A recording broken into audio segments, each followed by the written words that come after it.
Welcome to Intuitive Alchemy, the space where we turn cosmic and spiritual insight into practical, real-world healing. I'm Sydney, trained intuitive, energetic alchemist, and medical astrologer in training. And on Intuitive Alchemy, I get personal. We don't do surface level here. We go deep. No fluff, just the energetic shifts, raw stories, and grounded practices that actually change your life and activate your personal power. Now let's get into it. Hello and welcome back to Intuitive Alchemy. Here in this little alchemy hit, I just want to touch on a topic that I have noticed coming up for me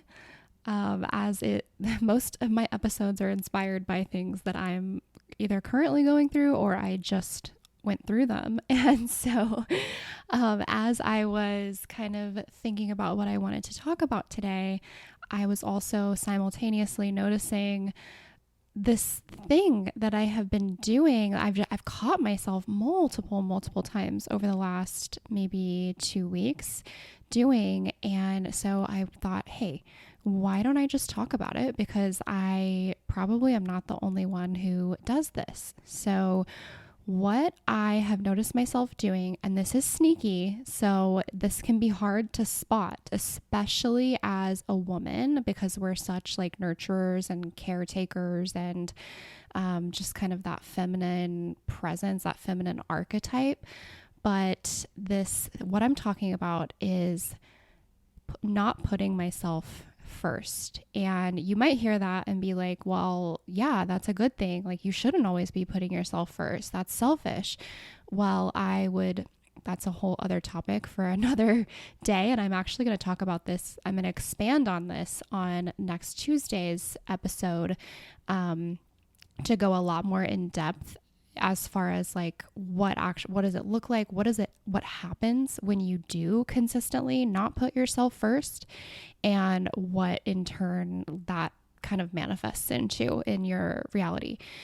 But today I'm just going to talk about the little subtle ways that I've noticed myself not prioritizing myself and my needs. And it's like so basic. So we think of, a lot of times when we think of like, oh, what does it mean to put yourself first? You might be like, it means ignore other people's needs and only focus on mine. And that's not at all what it means.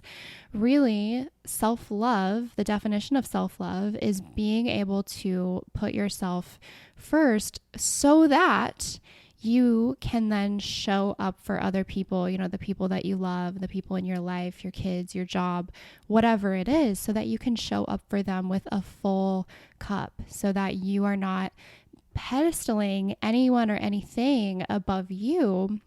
You're filling your cup first. You are taking care of yourself. You're loving yourself, prioritizing yourself so that you can show up in your best, fullest energy for anyone and everything else. And so I'm pretty good at doing that, like on the big things, on the things that we would maybe consider bigger things. But what I was noticing was that on little things, I was just like constantly putting myself off. And so for me, like the little ways that I was noticing it was like, and it sounds so like niche and so kind of silly, but even something as simple as like at night, I would be like about to go to bed, about to turn the lights out and like put my mouth tape on because I sleep with mouth tape. That's again, another topic, but highly recommend. 10 out of 10 recommend. And I would be like, maybe just one last little scroll on my phone or whatever, responding to a text, whatever it may be. And I'm like sitting in this incredibly uncomfortable position with like propped up on my elbow and it's like hurting my shoulder. And I'm like literally just sitting there uncomfortable as fuck for however many minutes. And it's like, why am I literally like putting my comfort last right now? Why can I not do this same thing in a more comfortable position? Why? And another way that I noticed doing this was, two other ways actually, was like I would be, let's say, sitting on the couch, maybe I have my laptop, I'm doing some work or whatever, I'm learning something, and I like have to pee. And I literally will just like not get up until it like hurts. And I have to get up, like until it's no longer optional. I literally have to get up. And it's like, why? Why am I putting my needs last here? Why am I basically punishing myself and creating a really uncomfortable and undesirable experience for myself? Why am I doing that? And then another way is like waiting too long to eat, like noticing a few little hunger pangs of like, okay, I'm getting hungry. And then not paying attention to that, pushing it off because, oh, I'm busy. Oh, I'm doing something else. Oh, I'll do it later, whatever the excuse is. And then, maybe a couple hours go by, and that's a long time. Maybe a couple hours go by, and then I'm like, I feel like my blood sugar has completely tanked, and I'm like just ravenously hungry. And then I'm more likely, of course, to grab something sugary or to grab like snacks that aren't going to be as satiating or as healthy, certainly not as protein filled. And so it's like, why am I basically torturing myself? Why am I putting my needs last? If I can put my needs, like my bigger needs, my emotional needs and my relational needs and all of those other like nervous system things, if I can do those, if I can prioritize myself in those ways, why am I deprioritizing the most basic things like my hunger or going to the bathroom or just being in a comfortable position physically, like how I'm sitting or how I'm laying, whatever. So now I know like you might be listening to this and be like, I don't have that problem, and like, amazing. I love that for you. I don't want you to have this problem. But if you do, if like just kind of become an observer of your behavior and your priorities over the next like couple days, over the weekend. And I just want you to notice, like, where are you putting yourself last or your needs last? And this doesn't have to be extravagant. This doesn't have to be like, oh, I'm going to put myself first. So I'm going to go on a solo vacation and I'm going to do this and I'm going to do that. Like, it does not have to be like that. It can literally be as simple as go freaking pee whenever you have to. Like the first time you notice it, not an hour later whenever it hurts and you're about to pee your pants. Whenever you notice you're hungry, eat something. Whenever you notice you're thirsty, drink something. Do the thing that you need to do first before you finish doing or start doing whatever else you're doing for someone else or, whatever. So I'm going to leave you with that today. This one's going to be really short and sweet because, like I said, I am going to actually go into a much more in-depth episode for Tuesday, which really like leads in, what I'm talking about today leads into that. So I'm going to be talking about kind of this concept of this phenomenon that we can call the single girl glow up. And I think we all kind of know what that means. Like, it's so incredibly common whenever a girl goes through a breakup, whether she's the one who initiated it or not.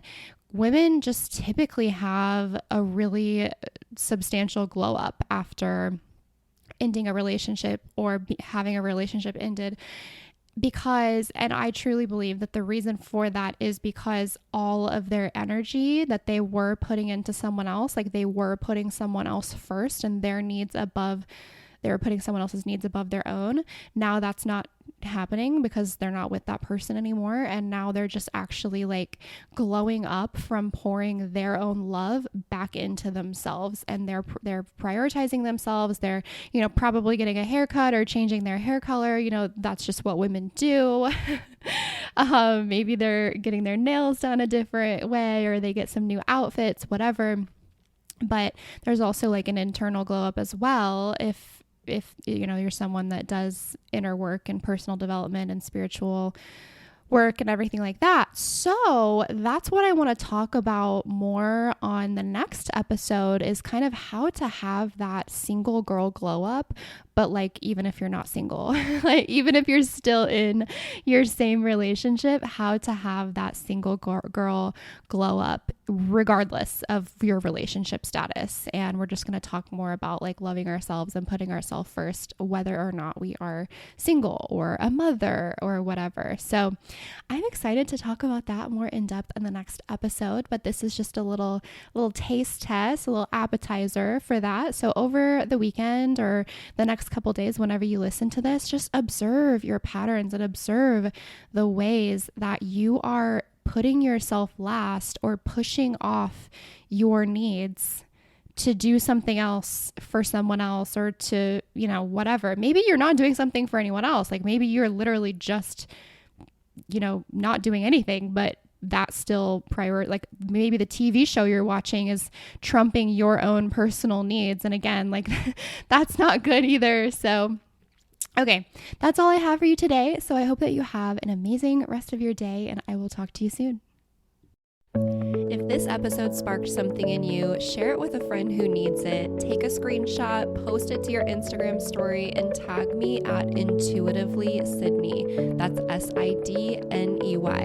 I would love, love, love to see who's tuning in so I can connect with you and celebrate you. Have an amazing week, and I will talk to you next Tuesday.